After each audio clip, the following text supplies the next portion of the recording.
गोविंद हरे मुरारी, हे नाथ नारायण वासुदेवा। जय श्री कृष्ण भगवान। वैशाख महात्म्य भाषा 20वां अध्याय। सृष्टि काल तथा मुक्ति काल एवं भगवत धर्म का वर्णन। व्याद कहने लगा कि हे ब्रह्मन, परमेश्वर ने करोड़ों जीव रचे हैं। इनके भिन्न भिन्न कर्म और अनेक सनातन मार्ग हैं, परंतु इन सब का स्वभाव समान क्यों नहीं है? यह जानने की मेरी इच्छा है कि इनका स्वभाव एक क्यों नहीं है। आप विस्तार पूर्वक बताइए। यह सुन शंख मुनि कहने लगे, संसार में रजोगुणी, तमोगुणी और सतोगुणी 3 प्रकार के जीव होते हैं। इनमें रजोगुणी रजोगुण कर्म करते हैं। इनकी बुद्धि पाप पुण्य मिश्रित होती है। किसी कामना के निमित्त यह पाप पुण्य दोनों करते हैं, जिससे स्वर्ग और नरक दोनों को भोगकर संसार में बार बार जन्म लेते हैं। तमोगुणी तमोगुण के कर्म करते हैं। वे निष्ठुर निर्दयी होते हैं और सबसे द्वेष रखते हैं, जिससे बहुत दुखी रहते हैं। राक्षसों से लेकर पिशाच पर्यंत सब तामसी गति को पाते हैं। सतोगुणी सतोगुण के कर्म करते हैं। वे धर्मशील, दयावान, श्रद्धावान, पराई निंदा न करने वाले तथा कामना रहित होते हैं। ऐसे ओजस्वी ऊर्ध्वलोक को जाते हैं। संसार में कभी कभी इन गुणों में विषमता भी हो जाती है। इसी कारण ऊंच नीच कर्म करने से कभी सुख कभी दुख का भाव पाते हैं। लेकिन प्रकृतिस्थ जीव इन तीनों गुणों से बंधे हैं। प्रकृति का कभी नाश नहीं होता। अपने अपने गुणों के कर्मों के फल भोगने पड़ते हैं। पूर्ण काम विष्णु भगवान में कोई विषमता नहीं है। वे उत्पत्ति, पालन और संहार समान भाव से करते हैं। व्याद कहने लगा कि हे मुनि, पूर्ण भोग वाले मनुष्यों की मुक्ति सृष्टिकाल, अंतकाल अथवा स्थिति काल में कब होती है, और इन तीनों कालों की मर्यादा कितनी है? शंख मुनि बोले, 4 सहस्र युग का ब्रह्मा जी का एक दिन और इतनी ही एक रात्रि होती है। जो दिन रात मिलाकर ब्रह्मा जी का एक दिन होता है।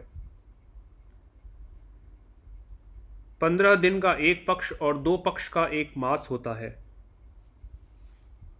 2 मास की एक ऋतु और 3 ऋतुओं का एक अयन होता है। 2 अयन का एक वर्ष होता है, और ऐसे 100 वर्ष व्यतीत होने पर ब्रह्मा जी का कल्प पूरा होता है। वही प्रलय का समय है, ऐसा वेद वेत्ताओं का मत है। प्रलय 3 प्रकार की होती है। एक मानव प्रलय, जब मनुष्यों का अंत होता है। दूसरी दैनंदिन प्रलय, जो ब्रह्मा जी के दिन की समाप्ति के समय होती है। तीसरी ब्राह्म प्रलय, जो ब्रह्मा जी के लय के समय होती है। ब्रह्मा जी के एक मुहूर्त में एक मनु की प्रलय होती है। इस तरह 14 मनु के प्रलय होने पर एक दैनंदिन प्रलय होती है। उन प्रलयों की उतनी ही अवधि पर्यंत स्थिति रहती है। मनवंतर प्रलय में भूर्भुवः स्वः तीनों लोकों का लय होता है, जिसमें चेतन जीवों का ही नाश होता है, परंतु लोकों के स्वरूप का नाश नहीं होता। केवल उन लोकों में पूर्ववत जल प्लावन होता है। फिर मनवंतर के अंत में चेतन जीवों की पुनः उत्पत्ति होती है। और हे व्याद, दैनंदिन प्रलय में ब्रह्मा जी के शयन करने पर चेतन अधिभूत जीवों सहित लोकों और लोकस्थ सबका नाश हो जाता है। केवल सत्य लोक रह जाता है। कोई कोई तत्व अभिमानी देवता, मुनि तथा सत्यलोक के शयन करने वाले ही बच रहते हैं। वे सब कल्प अंत तक सोते रहते हैं। फिर रात्रि के समान समाप्त होने पर पूर्व सृष्टि के अनुसार ब्रह्मा जी सृष्टि की पुनः रचना करते हैं। वे ऋषि, देव, पितृलोक और वर्ण धर्मों सहित 4 वर्णों को अलग अलग रचते हैं। तब चक्रधारी विष्णु भगवान के 10 अवतार पुनः नियम के अनुसार होते हैं। इसी प्रकार और बहुत से देवता, ऋषि कल्प पर्यंत ब्रह्मा जी द्वारा फिर उत्पन्न होते हैं, और जो देवता ऋषि ब्रह्मा जी के संग मुक्ति पाने वाले हैं वे सब ब्रह्मलोक में ही रहते हैं, और जो राजा साधु तथा सिद्धि प्राप्त वाले ब्रह्मलोकवासी हैं वे सब सत्यलोक में ही स्थिर रहते हैं, अर्थात यहाँ नहीं आते हैं। कलयुग समाप्त होने पर दैत्यों का नाश होता है, फिर वे सब अपने अपने कर्म अनुसार वैसे वैसे ही कर्म वाले होते हैं और अपने अपने स्थान में जाकर अपने अपने गोत्रों में जन्म लेते हैं। अब तेरे सामने सृष्टि काल और मुक्ति काल का वर्णन करूंगा, सो सावधान होकर सुन। देव देव भगवान का एक निमेष ब्रह्मा जी के कल्प के बराबर होता है। तदनंतर भगवान का उतना ही उन्मेष अर्थात पलक का खुलना होता है। निमेष के अंत में उन्हें अपने कुक्षिस्थ लोगों के सृजन की इच्छा होती है। तब सब लोगों और अनेक जीव समुदायों को अपने उदर में रखते हुए, जिनमें कितने सृजन योग्य हैं, कितने मुक्त हैं और कितने ऐसे हैं जिनका लिंग देह छूट गया है, वे सुप्त हैं, संसार में स्थित हैं तथा तमोगुण युक्त हैं, और ऐसे भी हैं जिनके पूर्व कल्प में लिंग भंग हुए हैं। मानव पर्यंत जीव कोश जीवन मुक्त और मुक्तिगामी, जो पूर्व कल्प में विमुक्त ब्रह्मा से लेकर मनुष्य पर्यंत विष्णु की कुक्षी में समाविष्ट होकर भी ध्यानावस्थित रहे हैं, वे उन्मेष के प्रथम भाग में चतुर्व्यूह आत्मक विभूषण गुह्य होकर व्यूह में स्थित वासुदेव द्वारा ब्रह्मा को सायुज्य मुक्ति देकर महाविभू तत्पश्चात महात्माओं को तत्व ज्ञान रूपी सारूप्य मुक्ति देते हैं और किसी किसी को सामीप्य मुक्ति देते हैं तथा अन्य मनुष्यों को सालोक्य मुक्ति एवं देकर अनिरुद्ध रूप से संपूर्ण स्थित लोकों का अवलोकन करते हैं। प्रद्युम्न रूप से सृष्टि के रचने का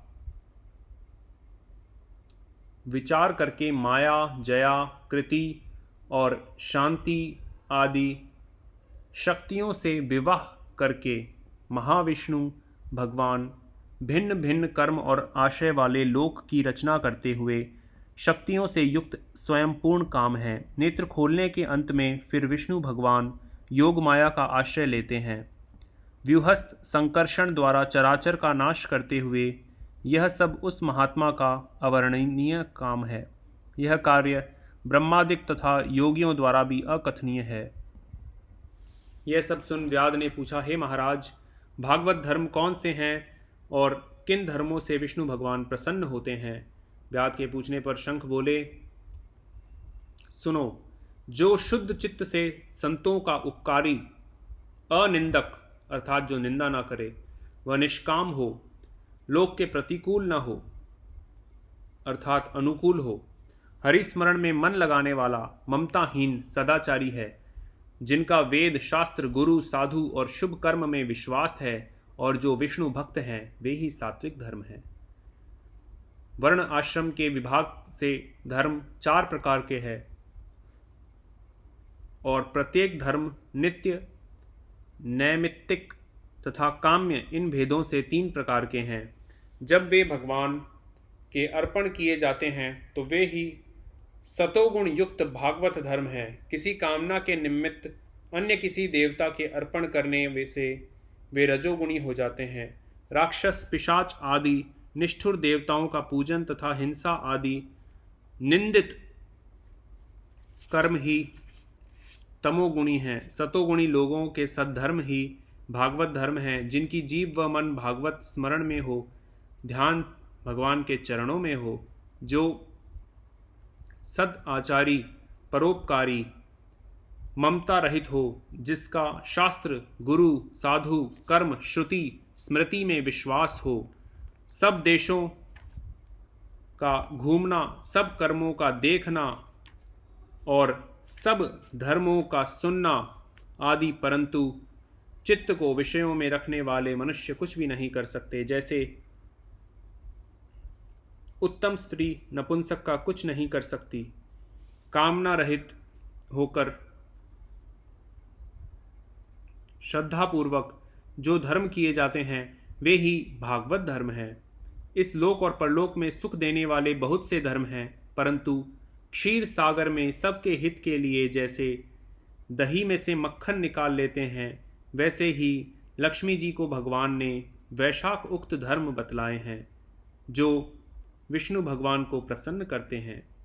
धन पाकर बावड़ी, कुआं, सरोवर बनवाना, मार्ग में छाया करना, प्याऊ बनवाना, सुपात्रों को दान देना, छतरी, जूता, खड़ाऊ, सुगंधित द्रव्य, कपूर, पुष्प, तांबुल, गोरस, शहद, चटाई, कंबल, पलंग, वस्त्र, अन्न का दान और गोदान, रास्ते के थके हुए ब्राह्मण आदि के चरण धोना, पंखा से हवा करना, उबटना करना, शरबत पिलाना, नमक मिली, छाछ, ईख, ककड़ी आदि का दान करे तथा रसायन का दान करे और पितृश्वरों के निमित्त तर्पण करे, तेल उपटन छोड़ दे, कांसे के पात्र में भोजन न करे, निषिद्ध भोजन और व्यर्थ विवाद न करे, घिया, गाजर, लहसुन, तोरई, चौलई, बैंगन, मसूर, मूली, गूलर, बेलफल, लिसोड़ा का सेवन वैशाख में भूल कर करके भी न करे, नहीं तो चांडाल की योनि में जन्म लेकर 100 जन्मों तक पशु बनता है। ऐसे मधुसूदन भगवान की प्रसन्नता के लिए व्रत करे और व्रत के समाप्त होने पर विष्णु भगवान जी की प्रतिमा बनवाकर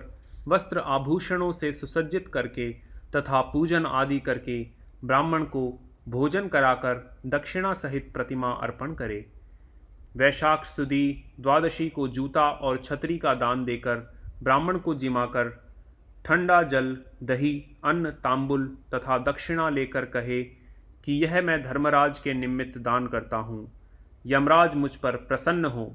फिर अपसव्य होकर गोत्र सहित उच्चारण करके दही और अन्न पितृश्वरों की तृप्ति को अक्षय हो कहकर दे, फिर गुरु को दे। तत्पश्चात विष्णु भगवान के लिए जल और कांसे के पात्र में दही, अन्न, दक्षिणा, तांबुल तथा फल रखकर कहे कि हे विष्णु भगवान, मैं यह बैकुंठ प्राप्ति के निमित्त दान करता हूँ, आप मुझ पर प्रसन्न हो। फिर श्रेष्ठ कुटुंबी ब्राह्मण को गोदान करे। ऐसा करने से मनुष्य सब पापों से छूट अपने 100 कुलों का उद्धार कर सूर्यमंडल को वेद कर विष्णु भगवान के परम धाम को जाता है। जब श्रुतदेव जी व्याध से वैशाख मास के धर्मों की कथा कह रहे थे, तब सबके देखते देखते वहाँ पंचशाखी वृक्ष पृथ्वी पर गिर पड़ा और उस वृक्ष की खोतर में से एक बड़ा भयंकर सर्प तत्काल पाप रूपी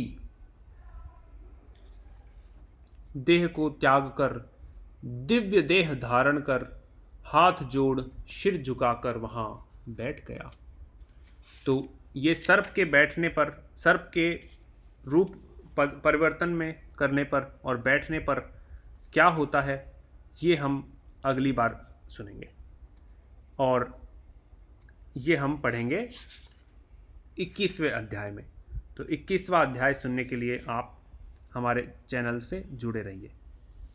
ओम श्री कृष्ण गोविंद हरे मुरारी, हे नाथ नारायण वासुदेवा। जय श्री कृष्ण भगवान, जय तुलसी माता, हरि प्रिय नमस्तुते।